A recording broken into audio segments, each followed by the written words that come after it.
Hi friends, ನಮಸ್ತೆ. ನಾನು Mallikarjun. Welcome to ಸ್ಪರ್ಧಾ ಕರ್ನಾಟಕ ಅಕಾಡೆಮಿ ಯೂಟ್ಯೂಬ್ ಚಾನಲ್. ಸ್ನೇಹಿತರೆ, ಒಂದು ಗೋಲ್ಡನ್ ಅಪಾರ್ಚುನಿಟಿ ಅದೇನೆಂದರೆ KPSC ಇಂದ ಕರ್ನಾಟಕ ಲೋಕಸೇವಾ ಆಯೋಗದಿಂದ ಲ್ಯಾಂಡ್ ಸರ್ವೇರ್ ಟೋಟಲಿ 264 ಹುದ್ದೆಗಳ ನೇಮಕಾತಿ ಅಧಿಸೂಚನೆ ಈಗಾಗಲೇ ಬಂದಿದೆ. ಸಿವಿಲ್ ಕಂಪ್ಲೀಟ್ ಮಾಡಿದರು, ಡಿಪ್ಲೊಮಾ ಸಿವಿಲ್ ಕಂಪ್ಲೀಟ್ ಮಾಡಿದರು, ITIನಲ್ಲಿ ಈ ಟ್ರೇಡ್ ಸರ್ವೇನ ಕಂಪ್ಲೀಟ್ ಮಾಡಿದರು, ಹಾಗೆ PUC ಸೈನ್ಸಲ್ಲಿ ಮ್ಯಾಥ್ಸಲ್ಲಿ 60 ಅಂಕಗಳಿಂದ ಹೆಚ್ಚು ಅಂಕಗಳನ್ನು ಗಳಿಸಿರೋರು. ನೀವು ಗೌರ್ಮೆಂಟ್ ಜಾಬ್ ಇಲ್ಲದೇ ಮನೇಲಿ ಹಾಗೆ ಸುಮ್ಮನೆ ಅನ್ಎಂಪ್ಲಾಯ್ ಕೂತಿದ್ರೆ ನಿಮಗೊಂದು ಗೋಲ್ಡನ್ ಅಪಾರ್ಚುನಿಟಿ ಬಂದಿದೆ. ಸೊ ಅದೇನಂದರೆ ಟೋಟಲ್ 264 ಲ್ಯಾಂಡ್ ಸರ್ವೇರ್ ಹುದ್ದೆಗಳ ನೋಟಿಫಿಕೇಷನ್ ಬಂದಿದೆ. ಇದರ ಕಂಪ್ಲೀಟ್ ಇನ್ಫಾರ್ಮೇಷನ್ ನಾನು ಈ ವಿಡಿಯೋದಲ್ಲಿ ನಿಮಗೆ ಕೊಡ್ತೀನಿ. ಸೊ ಅದೇನಂದರೆ ನೋಡಿರಿ, ಕರ್ನಾಟಕ ಲೋಕಸೇವಾ ಆಯೋಗದಿಂದ 264 ಲ್ಯಾಂಡ್ ಸರ್ವೇರ್ ಹುದ್ದೆಗಳು. ಇಲಾಖೆ ಹೆಸರು ಭೂಮಾಪನ ಕಂದಾಯ ವ್ಯವಸ್ಥೆ ಮತ್ತು ಭೂ ದಾಖಲೆಗಳ ಇಲಾಖೆಯಿಂದ 264 ಭೂಮಾಪಕರ ಹುದ್ದೆಗಳ ನೇಮಕಾತಿ ಅಧಿಸೂಚನೆ ಬಂದಿದೆ. ಸೊ ಇದಕ್ಕೆ ಸಂಬಂಧಪಟ್ಟಂತೆ ನೋಡ್ರಿ, ಇನ್ಫಾರ್ಮೇಷನ್ ಏನಂದರೆ ಅರ್ಜಿ ಹಾಕ್ಲಿಕ್ಕೆ ಅಪ್ಲಿಕೇಶನ್ ಹಾಕ್ಲಿಕ್ಕೆ ಸ್ಟಾರ್ಟ್ ಆಗೋ ಡೇಟು ಇದೇ ಮಾರ್ಚ್ 11ನೇ ತಾರೀಕಿಂದ ಸ್ಟಾರ್ಟ್ ಆಗುತ್ತೆ. ಹಾಗಾದರೆ ಲಾಸ್ಟ್ ಡೇಟ್ ಅಪ್ಲೈ ಮಾಡಲಿಕ್ಕೆ ಲಾಸ್ಟ್ ಡೇಟ್ ಯಾವಾಗ ಅಂದರೆ ಏಪ್ರಿಲ್ 10ನೇ ತಾರೀಕುವರೆಗೂ ಲಾಸ್ಟ್ ಡೇಟ್ ಇರುತ್ತೆ. ಸೊ ಹಾಗಾದರೆ ಇದು ಎಕ್ಸಾಮ್ ಇರುತ್ತೆ. ಇದಕ್ಕೆ ಎಕ್ಸಾಮ್ನ ಒಂದು ಟೆಂಟೇಟಿವ್ ಡೇಟ್ ಕೊಟ್ಟಿದ್ದಾರೆ, ತಾತ್ಕಾಲಿಕ ಪರೀಕ್ಷಾ ದಿನಾಂಕ. ಇದು ಬದಲಾಗೋ ಚಾನ್ಸಸ್ಸು ಕೂಡ ಇರುತ್ತೆ. ಒಂದು ಕಡ್ಡಾಯ ಭಾಷಾ ಪರೀಕ್ಷೆ ಇರುತ್ತೆ, ಅದು 27ನೇ ತಾರೀಕು ಇರುತ್ತೆ. ನೋಡಿರಿ, ಜುಲೈ 20ನೇ ತಾರೀಕು ಇರುತ್ತೆ ಕಡ್ಡಾಯ ಭಾಷಾ ಪರೀಕ್ಷೆ. ಹಾಗೆ ನೆಕ್ಸ್ಟು ಕಾಂಪಿಟೇಟಿವ್ ಎಕ್ಸಾಮಿನೇಷನ್ ಸ್ಪರ್ಧಾತ್ಮಕ ಪರೀಕ್ಷೆ 21ನೇ ತಾರೀಕು ಇರುತ್ತೆ. 20ಕ್ಕೆ ಕಂಪಲ್ಸರಿ ಕನ್ನಡ ಇರುತ್ತೆ, ನೆಕ್ಸ್ಟ್ 21ಕ್ಕೆ ನೆಕ್ಸ್ಟ್ 2 ಪೇಪರ್ಸ್ ಇರ್ತವೆ. ಆ ಎಕ್ಸಾಮ್ 21ನೇ ತಾರೀಕು ಇರುತ್ತೆ. ಸೊ ಏನು ಕ್ವಾಲಿಫಿಕೇಷನ್ ಆಗಿರಬೇಕು ಅಂದರೆ ನೋಡ್ರಿ, ವಿದ್ಯಾರ್ಹತೆ ಏನು ಅಂದರೆ civil engineering BE civil complete ಆಗಿರ್ಬೇಕು ಒಂದು, ಅಥವಾ ಡಿಪ್ಲೊಮಾದಲ್ಲಿ ಸಿವಿಲ್ ಇಂಜಿನಿಯರಿಂಗ್ ಓದಿರ್ಬೇಕು ಎರಡನೇದು. ಮತ್ತು ಯಾರೆಲ್ಲ ಅಪ್ಲೈ ಮಾಡ್ಬೋದು ಅಂದರೆ ಟ್ವೆಲ್ತ್ ಸ್ಟ್ಯಾಂಡರ್ಡ್ PUC ಓದಿರಬೇಕು, ಅಥವಾ CBSE ಅಥವಾ ICSE ಓದಿದ್ರು ಓಕೆ, 12th ಸ್ಟ್ಯಾಂಡರ್ಡು. ಸೇವೆಗಳಲ್ಲಿ ವಿಜ್ಞಾನ ವಿಷಯವನ್ನು ಪಡೆದ ಗಣಿತದಲ್ಲಿ 60%ಕ್ಕಿಂತ ಹೆಚ್ಚು ಇಲ್ಲದಂತೆ ಅಂತ ನೋಡ್ರಿ, ಗಣಿತದಲ್ಲಿ 60%ಕ್ಕೆ ಕಡಿಮೆ ಇಲ್ಲದಂತೆ ಅಂಕಗಳನ್ನು ಪಡೆದ ಉತ್ತೀರ್ಣರಾಗಿರಬೇಕು ಅಂತಿದೆ. ಅಂದರೆ ಮ್ಯಾಥ್ಸಲ್ಲಿ 60ಕ್ಕಿಂತ ಹೆಚ್ಚು ಮಾರ್ಕ್ಸ್ ತಗೊಂಡಿದ್ರೆ ಮಾತ್ರ PUCಯಲ್ಲಿ ನೀವೆಲ್ಲ ಅಪ್ಲಿಕೇಶನ್ ಹಾಕ್ಬೋದು. ಹಾಗೆ ನೋಡ್ರಿ, ಲ್ಯಾಂಡ್ ಆ್ಯಂಡ್ ಸಿಟಿ ಸರ್ವೆಯ ಪದವಿ ಡಿಪ್ಲೊಮಾ ಕೋರ್ಸ್ ಕೂಡ ಆಗಿರಬೇಕು, ಮತ್ತು ITIನಲ್ಲಿ ಇನ್ ಸರ್ವೆ ಟ್ರೇಡಲ್ಲಿ ಪಾಸ್ ಆದರೂ ಕೂಡ ಈ ಒಂದು ಜಾಬ್ಗೆ ಅಪ್ಲಿಕೇಶನ್ ಆಗಲಿಕ್ಕೆ ಎಲ್ಲರೂ ಕೂಡ ಎಲಿಜಿಬಲ್ ಇರ್ತೀರಿ ಅಂತ ಹೇಳ್ಬೋದು. ಸೊ ಹಾಗಾದರೆ ನೋಡ್ತಾ ಬನ್ನಿ, ನೆಕ್ಸ್ಟ್ ಇದ್ರ ಬಗ್ಗೆ ಮತ್ತೇನು ಕಂಪ್ಲೀಟ್ ಇನ್ಫಾರ್ಮೇಷನ್ ಕೊಡ್ತಾ ಹೋಗೋಣ. ಕೆಲವೊಂದು ಮಾಹಿತಿಗಳನ್ನು ನಿಮಗೆ ಶೇರ್ ಮಾಡ್ತಾ ಹೋಗ್ತೀನಿ. ಏನೇನು ಮಾಹಿತಿಗಳಂದರೆ, ಇದು ಗ್ರೂಪ್ C ಹುದ್ದೆಗಳು ಅಂತ ಕರಿತೀವಿ. ಈ ಗ್ರೂಪ್ C ಹುದ್ದೆಗಳಿಗೆ ಏನೇನೆಲ್ಲ ಕಂಡೀಷನ್ಸ್ ಇದೆ ಅಂತ ನೋಡ್ತಾ ಹೋಗೋದಾದರೆ,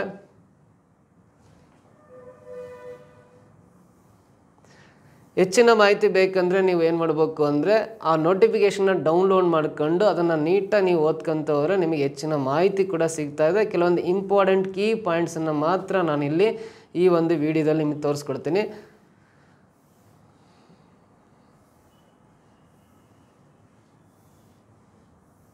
ನೋಡಿರಿ, ಅರ್ಜಿ ಶುಲ್ಕ ಅಂತ ಬರೋದಾದರೆ ಅಪ್ಲಿಕೇಶನ್ ಹಾಕಲಿಕ್ಕೆ ಫೀಸ್ ಎಷ್ಟಿದೆ ಅಂದರೆ, ಸಾಮಾನ್ಯ ಅರ್ಹತೆ ಅಭ್ಯರ್ಥಿಗಳಿಗೆ ಅಂದರೆ ಜನರಲ್ ಕ್ಯಾಟಗರಿ ಸ್ಟೂಡೆಂಟ್ಸ್ಗೆ 600 ರೂಪೀಸ್ ಇದೆ.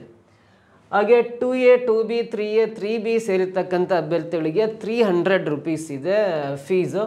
ಮಾಜಿ ಸೈನಿಕ ಅಭ್ಯರ್ಥಿಗಳಿಗೆ 50 ರೂಪಾಯಿ ಇದೆ. SC ST ಕ್ಯಾಟಗರಿ 1 ಮತ್ತು ಫಿಸಿಕಲಿ ಹ್ಯಾಂಡಿಕ್ಯಾಪ್ಸ್ಗೆ ಯಾವುದೇ ಶುಲ್ಕ ಇರಲ್ಲ, ಶುಲ್ಕ ವಿನಾಯಿತಿ ಇರುತ್ತೆ. ಸೊ ನೋಡಿರಿ, ಇಲ್ಲಿ ಒಂದು ಸಲ ನೀವು ಫೀಸ್ ಪೇ ಮಾಡಿದ್ರೆ ಅದು ಯಾವುದೇ ಕಾರಣಕ್ಕೂ ರಿಟರ್ನ್ ಆಗೋದಿಲ್ಲ ಅಂತ ಕಂಡೀಷನ್ ಕೊಟ್ಟಿದ್ದಾರೆ. ಮತ್ತೇನು ಅರ್ಹತಾ ಷರತ್ತುಗಳಂದರೆ, ನೀವು ಭಾರತೀಯ ಪ್ರಜೆ ಆಗಿರಬೇಕು, ಅವೆಲ್ಲ ಕಂಡೀಷನ್ಸ್ ಇದ್ದಾವೆ. ನೀವು ಕರೆಕ್ಟಾಗಿ ನೋಟಿಫಿಕೇಷನ್ ಲಿಂಕನ್ನು ನಾವು ಈ ಡಿಸ್ಕ್ರಿಪ್ಷನ್ ಬಾಕ್ಸಲ್ಲಿ ಕೊಟ್ಟಿರ್ತೀವಿ, ಅದನ್ನು ಓದ್ಕೊಂಡ್ಬಿಟ್ಟು ಹೆಚ್ಚಿನ ಮಾಹಿತಿಯನ್ನು ನೀವು ನೀಟಾಗಿ ಓದ್ಕೊ ಹೋಗ್ಬೇಕು. ಸೊ ಮತ್ತೆ ನೋಡಿರಿ, ಆಯ್ಕೆ ವಿಧಾನ ಯಾವ ರೀತಿ ಇರುತ್ತೆ ಅಂದರೆ, ಒಂದು ಕಡ್ಡಾಯ ಭಾಷಾ ಪರೀಕ್ಷೆ ಇರುತ್ತೆ. ಎಲ್ಲರೂ ಕೂಡ ಈ ಕಡ್ಡಾಯ ಭಾಷಾ ಪರೀಕ್ಷೆಯಲ್ಲಿ ಪಾಸ್ ಆಗಲೇಬೇಕಾಗಿರುತ್ತೆ. 150 ಅಂಕಗಳ ಒಂದು ಪ್ರಶ್ನೆ ಪತ್ರಿಕೆ ಇರುತ್ತೆ. ನೋಡಿರಿ, ಟೋಟಲ್ ಎಷ್ಟಿರುತ್ತೆ ಅಂದರೆ 150 ಮಾರ್ಕ್ಸಿಗೆ ಕಡ್ಡಾಯ ಭಾಷಾ ಪರೀಕ್ಷೆ ಇರುತ್ತೆ. ಸೊ ಇದರಲ್ಲಿ ಮಿನಿಮಮ್ ಕನಿಷ್ಠ 50 ಅಂಕಗಳನ್ನು ಗಳಿಸಲೇಬೇಕು ಅಂತಿರುತ್ತೆ. ಮಿನಿಮಮ್ ನೀವು 50 ಮಾರ್ಕ್ಸನ್ನು ತೆಗಿಲೇಬೇಕಾಗಿರುತ್ತೆ. 50 ಮಾರ್ಕ್ಸ್ ಕಂಪಲ್ಸರಿ 50 ಅಂಕಗಳನ್ನು ಗಳಿಸ್ಬೇಕು. ಸೊ ಇದು ಕ್ವಶನ್ ಪೇಪರು. ನೀವು SLCಯಲ್ಲಿ ಕನ್ನಡ ಭಾಷಾ ಪತ್ರಿಕೆಯ ಪ್ರಥಮ ಭಾಷೆಯನ್ನು ಓದಿದ್ರಿ ಅಂದರೆ ಆ ಲೆವೆಲ್ಗೆ ಪ್ರಶ್ನೆಗಳು ಇರ್ತವೆ. ಸೊ ಇದು ಕಂಪಲ್ಸರಿ ಕನ್ನಡ ಪೇಪರ್ ಪಾಸ್ ಆಗಲೇಬೇಕು. ಸೊ ಇದಾದಮೇಲೆ ನೋಡ್ರಿ, ಈ ಕನ್ನಡ ಭಾಷಾ ಪರೀಕ್ಷೆಯಲ್ಲಿ ನೀವು ಪಾಸ್ ಆದಮೇಲೆ ನಿಮಗೆ ಒಂದು ಕಾಂಪಿಟೇಟಿವ್ ಅಂದರೆ ಜನರಲ್ ಪೇಪರು, ಇನ್ನೊಂದು ನಿರ್ದಿಷ್ಟ ಪತ್ರಿಕೆ ಅಂತ ಇರುತ್ತೆ. ಸೊ ಇನ್ನೊಂದು ಕಂಡೀಷನ್ ಏನಿದೆ ಅಂದರೆ 29/11/2022 29/11/2022 ಒಂದು ಕಡ್ಡಾಯ ಭಾಷಾ ಪರೀಕ್ಷೆ ಆಗಿತ್ತು. ಈಗಾಗಲೇ ಈ ಭಾಷಾ ಪರೀಕ್ಷೆಯನ್ನು ಉತ್ತೀರ್ಣ ಆಗಿರ್ತಕ್ಕಂಥ ಅಭ್ಯರ್ಥಿಗಳು ಮತ್ತೊಂದು ಸಲ ಕಡ್ಡಾಯ ಭಾಷಾ ಪರೀಕ್ಷೆಗೆ ಅಟೆಂಡ್ ಆಗೋ ಅವಶ್ಯಕತೆ ಇಲ್ಲ. ಅಥವಾ ಈ ತಾರೀಕಿನಿಂದ ನಂತರ ನಡೆಸಲಾದ ಕನ್ನಡ ಭಾಷಾ ಪರೀಕ್ಷೆಗಳನ್ನು ಬರೆದು ಉತ್ತೀರ್ಣರಾಗಿದ್ದಲ್ಲಿ ಸದರಿ ಫಲಿತಾಂಶವನ್ನು ಈ ಅಧಿಸೂಚನೆಯ ಹುದ್ದೆಗಳ ಕನ್ನಡ ಭಾಷಾ ಪರೀಕ್ಷೆಗೆ ಪರಿಗಣಿಸಲಾಗುವುದು ಅಂತ ಕೇಳಿದ್ದಾನೆ. 29/11/2022 ಎಕ್ಸಾಮು, ಅದರ ನಂತರ ನಡೆದ ಎಕ್ಸಾಮ್ಸಲ್ಲಿ ಕನ್ನಡ ಭಾಷಾ ಪರೀಕ್ಷೆ ನೀವು ಅಟೆಂಡ್ ಆಗಿದ್ರೆ ಮತ್ತೊಂದು ಸಲ ಈ ಎಕ್ಸಾಮ್ನ ಅಟೆಂಡ್ ಮಾಡೋ ಅವಶ್ಯಕತೆ ಇಲ್ಲ ಅಂತ ನಿಮಗೆ ಇಲ್ಲಿ ಇನ್ಫಾರ್ಮೇಷನ್ ಕೊಟ್ಟಿದ್ದಾನೆ. ಸೊ ಹಾಗಾದರೆ ಇದರಲ್ಲಿ ನೋಡ್ರಿ, ಪಠ್ಯಕ್ರಮ ನೋಡ್ರಿ, ನಿಮಗೆ ಕಾಂಪಿಟೇಟಿವ್ ಎಕ್ಸಾಮ್ಸಲ್ಲಿ ಕನ್ನಡ ಭಾಷಾ ಪರೀಕ್ಷೆ ಆದಮೇಲೆ ಪೇಪರ್ ಫಸ್ಟ್, ಪೇಪರ್ ಸೆಕೆಂಡ್ ಅಂತ ಇನ್ನೊಂದಿನ ಪರೀಕ್ಷೆಗಳಿರ್ತವೆ. ಒಂದು ಪೇಪರ್ ಫಸ್ಟನ್ನ ಜನರಲ್ ಪೇಪರ್ ಅಂತ ಕರಿತೀವಿ, ಸಾಮಾನ್ಯ ಪತ್ರಿಕೆ 200 ಅಂಕಗಳಿಗಿರುತ್ತೆ, 2 hours ಟೈಮ್ ಇರುತ್ತೆ. ಇನ್ನೊಂದು ಪೇಪರ್ 2ನ ನಾವು ನಿರ್ದಿಷ್ಟ ಪತ್ರಿಕೆ ಅಂತ ಕರಿತೀವಿ. ಆ ನಿರ್ದಿಷ್ಟ ಪತ್ರಿಕೆಗೆ 200 ಮಾರ್ಕ್ಸ್ ಇರುತ್ತೆ, ಇಲ್ಲೂ 2 hours ಟೈಮ್ ಇರುತ್ತೆ. ಸೊ ಇಲ್ಲಿ ನೋಡ್ರಿ, ಈ ಕನ್ನಡ ಭಾಷಾ ಪರೀಕ್ಷೆಯ ಅಂಕಗಳನ್ನು ನಿಮಗೆ ನಿಮ್ಮ ಸೆಲೆಕ್ಷನ್ ಲೀಸ್ಟಿಗೆ ಕೌಂಟ್ ಮಾಡಲ್ಲ. ಈ ಪಠ್ಯಕ್ರಮ ಇದೆಯಲ್ಲ, ಪೇಪರ್ ಫಸ್ಟು, ಪೇಪರ್ ಸೆಕೆಂಡಲ್ಲಿ ಗಳಿಸಿರೋ ಅಂಕಗಳ ಆಧಾರದ ಮೇಲೆ ಮತ್ತು ಮೀಸಲಾತಿಯ ಆಧಾರದ ಮೇಲೆ ಮೆರಿಟ್ ಲಿಸ್ಟನ್ನು ಅನೌನ್ಸ್ ಮಾಡಿ ಸೆಲೆಕ್ಷನ್ ಪ್ರೊಸೀಜರ್ ಇರುತ್ತೆ. ಸೊ ನೆಕ್ಸ್ಟ್ ಇದಾದಮೇಲೆ ಪರೀಕ್ಷಾ ಕೇಂದ್ರವನ್ನು, ಯಾವ ಪರೀಕ್ಷಾ ಕೇಂದ್ರವನ್ನಾಗಲೂ ಇಲಾಖೆ ನಿಗದಿಪಡಿಸ್ಬೋದು, ಆ ಪರೀಕ್ಷಾ ಕೇಂದ್ರದಲ್ಲೇ ನೀವು ಎಕ್ಸಾಮ್ನ ಬರೀಬೇಕಾಗುತ್ತೆ. ಸೊ ಮತ್ತೇನೋ ಇಲ್ಲಿ ಏಜ್ ರಿಲ್ಯಾಕ್ಸೇಷನ್ ನೋಡ್ತಾ ಹೋಗೋಣ. ಎಲ್ಲಿಂದ ಎಲ್ಲಿ ಇರ್ಬೇಕು ಏಜಸ್ ಅಂದರೆ, ಜನರಲ್ ಕ್ಯಾಟಗರಿ ಸ್ಟೂಡೆಂಟ್ಸು ಎಲ್ಲರೂ ಒಟ್ಟು ಮಿನಿಮಮ್ 18 years ಅಂತ ಕ್ರಾಸ್ ಮಾಡಿರಲೇಬೇಕು. ಮಿನಿಮಮ್ 18 years ಕ್ರಾಸ್ ಮಾಡಿರಲೇಬೇಕು. ಸೊ ಇಲ್ಲಿ ಮಿನಿಮಮ್ ಏಜು 18 years ಆಗಿರಲೇಬೇಕಂತ ಕೊಟ್ಟಿದ್ದಾನೆ. ಜನರಲ್ ಕ್ಯಾಟಗರಿ ಸ್ಟೂಡೆಂಟ್ಸಿಗೆ ಮ್ಯಾಕ್ಸಿಮಮ್ ಏಜು 35 years ಅಂತ ಹೇಳಿದ್ದಾನೆ. ನೆಕ್ಸ್ಟ್ ಇದಾದಮೇಲೆ ಕ್ಯಾಟಗರಿ 2A ಆಮೇಲೆ 2B ಆಗಿರ್ಬೋದು, 3A 3B ಆಗಿರ್ಬೋದು, ಅವ್ರಿಗೆ ಮ್ಯಾಕ್ಸಿಮಮ್ ಏಜು 38 years ಅಂತ ಕೊಟ್ಟಿದ್ದಾನೆ. ನೆಕ್ಸ್ಟ್ ಇದಾದಮೇಲೆ ಈ ಪರಿಶಿಷ್ಟ ಜಾತಿ ಪರಿಶಿಷ್ಟ ಪಂಗಡ ಕ್ಯಾಟಗರಿ ಫಸ್ಟ್ಗೆ ಮ್ಯಾಕ್ಸಿಮಮ್ ಏಜು 40 ವರ್ಷದ ತನಕ ಅಪ್ಲೈ ಮಾಡ್ಬೋದು. ಸೊ ಹಾಗೆ ಕೆಲವೊಂದು ಮಾಜಿ ಸೈನಿಕರಿಗಾಗಿರ್ಬೋದು ಮತ್ತು ಫಿಸಿಕಲಿ ಹ್ಯಾಂಡಿಕ್ಯಾಪ್ಸ್ ಆಗಿರ್ಬೋದು ಅಥವಾ ವಿಧವೆ ಯಾರಾಗಿದ್ದರೆ ಅವರಿಗೆ 5-10 ವರ್ಷಗಳ ಏಜ್ ರಿಲ್ಯಾಕ್ಸೇಷನ್ಸ್ ಕೂಡ ಇರುತ್ತೆ. ಸೊ ಹೆಚ್ಚಿನ ಮಾಹಿತಿ ಬೇಕಂದರೆ ನೀವು ಇದನ್ನು ಡೌನ್ಲೋಡ್ ಮಾಡ್ಕೊಂಡು ಡಿಸ್ಕ್ರಿಪ್ಷನ್ ಬಾಕ್ಸಲ್ಲಿ ಈ ನೋಟಿಫಿಕೇಷನ್ನ ಹೆಚ್ಚಿನ ಮಾಹಿತಿಯನ್ನು ಓದ್ಕೊತ ಹೋಗ್ಬೋದು. ಸೊ ಹಾಗಾದರೆ ಇಲ್ಲಿ ಪೇಪರ್ಸ್ 2 ಇರ್ತವೆ ಅಂತೇಳಿದೆ, ಫಸ್ಟ್ ಪೇಪರು ಮತ್ತು ಸೆಕೆಂಡ್ ಪೇಪರ್ ಅಂತ. ಅವೆರಡೂ ಪೇಪರಲ್ಲಿ ಏನೇನು ಸಿಲೆಬಸ್ ಇರುತ್ತೆ ಅಂತ ನಾನು ಒಂದು ಸಲ ನಿಮಗೆ ಗ್ಲಾನ್ಸ್ ಮಾಡಿಬಿಡ್ತೇನೆ, ಇಲ್ಲಿ ಏನೇನು ಸಿಲೆಬಸ್ ಇರುತ್ತೆ ಅಂತ.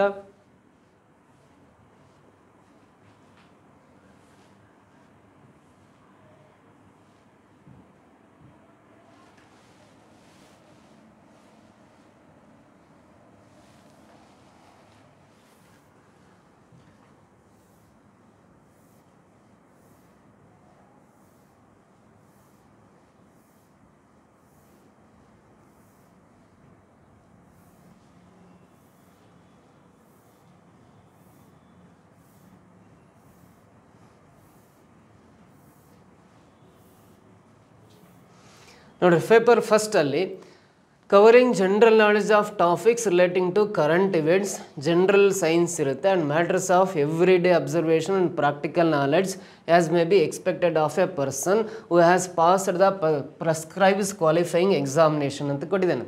ಸೊ ಲಾಸ್ಟ್ ಇಯರ್ ಅಂದರೆ ನಾನು ಲ್ಯಾಂಡ್ ಸರ್ವೇರು, ಲೈಸೆನ್ಸ್ಡ್ ಲ್ಯಾಂಡ್ ಸರ್ವೇರಲ್ಲಿ ನಾನು ಕೂಡ ಎಕ್ಸಾಮ್ ಅಟೆಂಡ್ ಮಾಡಿ I got 5th rank in Davanagere district. But ನಾನದು ಲೈಸೆನ್ಸ್ಡ್ ಸರ್ವೇರ್ ಆಗಿರೋದ್ರಿಂದ ಆ ಜಾಬ್ಗೆ ಹೋಗಲಿಲ್ಲ. ಆ ಎಕ್ಸಾಮ್ ಬರೆದು ನನಗೆ ಅನುಭವ ಇರೋದ್ರಿಂದ ಪೇಪರ್ ಫಸ್ಟಲ್ಲಿ ಏನೇನು ಕೇಳಿರ್ತಾನೆ ಅಂದರೆ general knowledge, GK, static GK ಕೇಳಿರ್ತಾನೆ, ಕರೆಂಟ್ ಅಫೇರ್ಸ್ ಕೇಳಿರ್ತಾನೆ, ಒಂದಿಷ್ಟು ಸೈನ್ಸ್ ಕ್ವಶನ್ಸ್ ಇರ್ತವೆ, ಒಂದಿಷ್ಟು ಹಿಸ್ಟ್ರಿ ಕ್ವಶನ್ಸ್ ಇರ್ತವೆ, ಎಕನಾಮಿಕ್ಸ್ ರಿಲೇಟೆಡ್ ಕ್ವಶನ್ಸ್ ಕೇಳಿರ್ತಾನೆ, IC ರಿಲೇಟೆಡ್ ಕ್ವಶನ್ಸ್ ಕೇಳಿರ್ತಾನೆ, ಮೆಂಟಲ್ ಎಬಿಲಿಟಿ ರಿಲೇಟೆಡ್ ಕ್ವಶನ್ಸ್ ಕೇಳಿರ್ತಾನೆ, ಕಂಪ್ಯೂಟರ್ ಬೇಸ್ಡ್ ಕ್ವಶನ್ಸ್ ಕೇಳಿರ್ತಾನೆ. ಸೊ ಎಲ್ಲ ಹ್ಯುಮ್ಯಾನಿಟೀಸ್ ಸಬ್ಜೆಕ್ಟ್ಸು ಜೊತೆಗೆ current affairs, GK, science, mental ability ಎಲ್ಲ ಸೇರಿ ಜನರಲ್ ಪೇಪರ್ ಅಂತ ಕರಿತೀವಿ. ಆ ಪೇಪರಲ್ಲಿ ಇರುತ್ತೆ. ಸೆಕೆಂಡ್ ಪೇಪರ್ನ ನಾವು ಸ್ಪೆಸಿಫಿಕ್ ಪೇಪರ್ ಅಂತ ಕರಿತೀವಿ, ನಿರ್ದಿಷ್ಟ ಪತ್ರಿಕೆ ಅಂತ. ಆ ಸ್ಪೆಸಿಫಿಕ್ ಪೇಪರಲ್ಲಿ ಮ್ಯಾಥ್ಸ್ 70 ಮಾರ್ಕ್ಸ್ಗೆ ಇರುತ್ತೆ. ಮ್ಯಾಥ್ಸ್ ನಿಮಗೆ 70 ಅಂಕಗಳಿಗೆ ಬರೋ ಫುಲ್ ಮ್ಯಾಥ್ಸ್ ಇರುತ್ತೆ ಎರಡನೇ ಪೇಪರಲ್ಲಿ. 70 ಮಾರ್ಕ್ಸಿಗೆ ಮ್ಯಾಥ್ಸ್ ಇದ್ದು ಇನ್ನು 20 ಮಾರ್ಕ್ಸಿಗೆ ಫಿಸಿಕ್ಸ್ ಇರುತ್ತೆ, 10 ಮಾರ್ಕ್ಸಿಗೆ ಜಿಯೋಗ್ರಫಿ ಇರುತ್ತೆ. ಟೋಟಲ್ 100 ಮಾರ್ಕ್ಸಿಗೆ ಇರುತ್ತೆ. ಸೊ ಅಲ್ಲಿ ಮ್ಯಾಥ್ಸಲ್ಲಿ ಏನೇನು ನೀವು ಓದಬೇಕು ಅಂತಲೂ ಕೊಟ್ಟಿದ್ದಾನೆ. ಇಲ್ಲಿ square and square roots, cubes and cube roots ಅಂತ ಕೊಟ್ಟಿದ್ದಾನೆ. ಸೆಟ್ ಥಿಯರಿ ಓದ್ರಿ ಅಂತ ಕೊಟ್ಟಿದ್ದಾನೆ. ಸೊ ನೆಕ್ಸ್ಟು ಸೀಕ್ವೆನ್ಸ್ ಅಂತ ಕೊಟ್ಟಿದ್ದಾನೆ. ಇದಾದಮೇಲೆ ಮ್ಯಾಟ್ರಿಸಿಸ್ ಅಂತ ಕೊಟ್ಟಿದ್ದಾನೆ, ಮಾತೃಕೆಗಳು ಅಂತ. ಪರ್ಮುಟೇಷನ್ ಕಾಂಬಿನೇಷನ್ಸ್ ಅಂತ ಕೊಟ್ಟಿದ್ದಾನೆ. ಕ್ರಮಯೋಜನೆ ಮತ್ತು ವಿಕಲ್ಪಗಳು ಅಂತ. ಸ್ಟ್ಯಾಟಿಸ್ಟಿಕ್ಸ್ ಅಂತ ಕೊಟ್ಟಿದ್ದಾನೆ. ಸಂಖ್ಯಾಶಾಸ್ತ್ರ ಮೇಲೆ ಪ್ರಶ್ನೆಗಳನ್ನು ಕೇಳ್ತಾನೆ ಇಲ್ಲಿ, ಸಂಖ್ಯಾಶಾಸ್ತ್ರ ಮೇಲೆ. ನೆಕ್ಸ್ಟ್ ಇದಾದಮೇಲೆ ಮತ್ತೆ ಯಾವ ಟಾಪಿಕ್ ಇದ್ದಾವೆ ಅಂತ ನೋಡ್ತಾ ಬರೋದಾದರೆ ನಾವು HCF ಆ್ಯಂಡ್ LCM ಅಂತಿದೆ, ಲಾಸಹ ಮಾಸಹ ಇದೆ, ಆಮೇಲೆ ಬೇಸಿಕ್ ಆಲ್ಜಿಬ್ರಾ ಇದೆ, ಆಮೇಲೆ ಮಲ್ಟಿಪ್ಲಿಕೇಶನ್ ಆಫ್ ಆಲ್ಜಿಬ್ರಾಕ್ ಎಕ್ಸ್ಪ್ರೆಷನ್ಸ್ ಅಂತ ಇದೆ, ಲೀನಿಯರ್ ಇಕ್ವೇಷನ್ ಸರಳ ಸಮೀಕರಣ ಇದೆ, ಕ್ವಾಡ್ರಾಟಿಕ್ ಇಕ್ವೇಷನ್ ವರ್ಗ ಸಮೀಕರಣಗಳ ಬಗ್ಗೆ ಪ್ರಶ್ನೆಗಳಿರ್ತವೆ, ಆಮೇಲೆ ಫ್ಯಾಕ್ಟರೈಸೇಷನ್ ಆಫ್ ಆಲ್ಜಿಬ್ರಾಕ್ ಎಕ್ಸ್ಪ್ರೆಷನ್ಸ್ ಅಂತ ಇದೆ, HCF LCM of binomial and trinomials ಕೊಟ್ಟಿದ್ದಾನೆ, ಕೋಆರ್ಡಿನೇಟ್ಸ್ ಆ್ಯಂಡ್ ಪ್ಲೇನ್ ಜಾಮಿಟ್ರಿ ಕೊಟ್ಟಿದ್ದಾನೆ, ಆಮೇಲೆ ರೇಖಾಗಣಿತ ಜಾಮಿಟ್ರಿಯಲ್ಲಿ ಆಕ್ಸಿಯಮ್ಸು ಪಾಸ್ಟುಲೇಟ್ಸ್ ಅಂತ ಇದ್ದಾವೆ, ಆಮೇಲೆ ಥಿಯರಮ್ಸ್ ಬರ್ತವೆ, ಕೆಲವು ಪ್ರಮೇಯಗಳು, ಆಮೇಲೆ ಪಾಲಿಗನ್ಸ್ ಬಹುಭುಜಾಕೃತಿಗಳು ಅಂತ ಟಾಪಿಕ್ ಕೊಟ್ಟಿದ್ದಾನೆ, ಟ್ರಯಾಂಗಲ್ಸ್ ತ್ರಿಭುಜಗಳು ಅಂತ ಕೊಟ್ಟಿದ್ದಾನೆ, ಕಾಂಗ್ರುಯೆನ್ಸ್ ಆಫ್ ಟ್ರಯಾಂಗಲ್ ಸರ್ವಸಮ ತ್ರಿಭುಜಗಳು ಅಂತ ಕೊಟ್ಟಿದ್ದಾನೆ, concurrent lines of a triangle ಅಂತ ಕೊಟ್ಟಿದ್ದಾನೆ. ಸೊ ನೆಕ್ಸ್ಟ್ ಇದಾದಮೇಲೆ ಇವೆಲ್ಲ ನೋಡ್ರಿ ಮ್ಯಾಥ್ಸಲ್ಲಿ ಬರ್ತಕ್ಕಂಥ ಸಿಲೆಬಸ್. ಕ್ವಾಡ್ರಿಲ್ಯಾಟ್ರಲ್ಲು, ಟೈಪ್ಸ್ ಆಫ್ ಕ್ವಾಡ್ರಿಲ್ಯಾಟ್ರಲ್ಸಲ್ಲು, theorems on parallelograms, mid point theorem, areas, ಆಮೇಲೆ ಸೈಕ್ಲಿಕ್ ಕ್ವಾಡ್ರಿಲ್ಯಾಟ್ರಲ್ ಚಕ್ರೀಯ ಚತುರ್ಭುಜ ಅಂತ ಕೊಟ್ಟಿದ್ದಾನೆ. ಸೊ ಈ ಚಕ್ರೀಯ ಚತುರ್ಭುಜ ಆದಮೇಲೆ ಇವೆಲ್ಲ ಮ್ಯಾಥ್ಸಲ್ಲಿ ಬರ್ತಕ್ಕಂಥ ಸರ್ಫೇಸ್ ಏರಿಯಾ ಆ್ಯಂಡ್ ವಾಲ್ಯೂಮ್ ಅಂತ ಹೇಳಿದ್ದಾನೆ. ಸರ್ಕಲ್ಸ್ ಬಗ್ಗೆ ಪ್ರಶ್ನೆಗಳು ಕೇಳ್ತಾನೆ. ಆಮೇಲೆ theorems and triangles and circles ಅಂತ ಇದೆ, ರೈಟ್ ಆ್ಯಂಗಲ್ ಟ್ರಯಾಂಗಲ್ ಅಂತ ಇದೆ. ಇದಿಷ್ಟು ಮ್ಯಾಥ್ಸ್. ಆಮೇಲೆ ಫಿಸಿಕ್ಸ್ 20 ಮಾರ್ಕ್ಸ್, 20% ಅಂದರೆ ಅದು ಮ್ಯಾಗ್ನೆಟಿಸಮ್ ಅಂತ ಒಂದು ಪಾಠ ಬರುತ್ತೆ, ಕಾಂತತ್ವ ಅಂತ ಇರುತ್ತೆ, ಎಲೆಕ್ಟ್ರಿಸಿಟಿ ವಿದ್ಯುತ್ ಶಕ್ತಿ ಅಂತ ಇರುತ್ತೆ. ನೆಕ್ಸ್ಟ್ ಇದಾದಮೇಲೆ ಎಲೆಕ್ಟ್ರಾನ್ ಮ್ಯಾಗ್ನೆಟಿಕ್ ರೇಡಿಯೇಷನ್ ಇರುತ್ತೆ, ವಿದ್ಯುತ್ ಕಾಂತೀಯ ವಿಕಿರಣ ಅಂತ ಬರುತ್ತೆ, ಎಲೆಕ್ಟ್ರಾನಿಕ್ಸ್ ಅಂತ ಒಂದು ಪಾಠ ಬರುತ್ತೆ, ಡೈನಾಮಿಕ್ಸ್ ಅಂತ ಒಂದು ಪಾಠ ಬರುತ್ತೆ. ಸೊ ಇದಾದಮೇಲೆ ಇವೆಲ್ಲ ಹೈಸ್ಕೂಲಲ್ಲಿ ಓದಿರ್ತಕ್ಕಂಥ ಪಾಠಗಳು. ಹೀಟ್ ಅಂತ ಬರುತ್ತೆ, ಉಷ್ಣ ಅಂತ. ಇದಾದಮೇಲೆ ಲೈಟ್, ಬೆಳಕು ಅಂತ ಒಂದು ಪಾಠ ಓದಿರ್ತೀರಿ ನೀವು. ಸೊ ನೆಕ್ಸ್ಟ್ ಇವೆಲ್ಲ ಫಿಸಿಕ್ಸ್ಗೆ ಸಂಬಂಧಪಟ್ಟಂಥ ಪಾಠಗಳು. ಇದಾದಮೇಲೆ ನೆಕ್ಸ್ಟು ಸೌಂಡ್ ಅಂತ ಬರುತ್ತೆ, ಯೂನಿವರ್ಸ್ ಅಂತ ಒಂದು ಪಾಠ ಬರುತ್ತೆ, ಗ್ರಾವಿಟೇಷನ್ ಅಂತ ಬರುತ್ತೆ.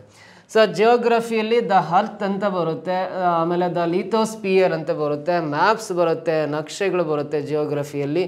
ಸೊ ಇದಾದಮೇಲೆ ಫಿಸಿಕಲ್ ಫೀಚರ್ಸ್ ಆಫ್ ಇಂಡಿಯಾ ಬರುತ್ತೆ. ಇವಿಷ್ಟು ಪೇಪರ್ ಸೆಕೆಂಡಲ್ಲಿ ಬರ್ತಕ್ಕಂಥ ಸಿಲೆಬಸ್. ಸೊ ಇದ್ರ ಬಗ್ಗೆ ಹೆಚ್ಚಿನ ಮಾಹಿತಿ ಬೇಕಂದರೆ ಸ್ಪರ್ಧಾ ಕರ್ನಾಟಕ ಅಕಾಡೆಮಿ ಯೂಟ್ಯೂಬ್ ಚಾನಲನ್ನು ಫಾಲೋ ಮಾಡಿ. ಹಾಗೆ ಸ್ಪರ್ಧಾ ಕರ್ನಾಟಕ ಅಕಾಡೆಮಿ ಫೋನ್ ನಂಬರ್ ಇದೆ 9071673831 ಅಥವಾ 9071673832ಗೆ ಕಾಲ್ ಮಾಡಿ. ಹಾಗೆ ಸ್ಪರ್ಧಾ ಕರ್ನಾಟಕ ಮೊಬೈಲ್ ಆ್ಯಪನ್ನು ಡೌನ್ಲೋಡ್ ಮಾಡ್ಕೊಂಡೆ ಈ ಲ್ಯಾಂಡ್ ಸರ್ವೇರ್ ಎಕ್ಸಾಮಿಗೆ ಸಂಬಂಧಪಟ್ಟಂಥ ಆನ್ಲೈನ್ ಕೋರ್ಸ್ ಕೂಡ ಸ್ಟಾರ್ಟ್ ಮಾಡ್ತೀವಿ ಇದೇ ಮಾರ್ಚ್ 11ನೇ ತಾರೀಕಿಂದ. ಹೆಚ್ಚಿನ ಮಾಹಿತಿ ಬೇಕಾದ್ರೆ 9071673831ಗೆ ಕರೆ ಮಾಡಿ. Thank you so much.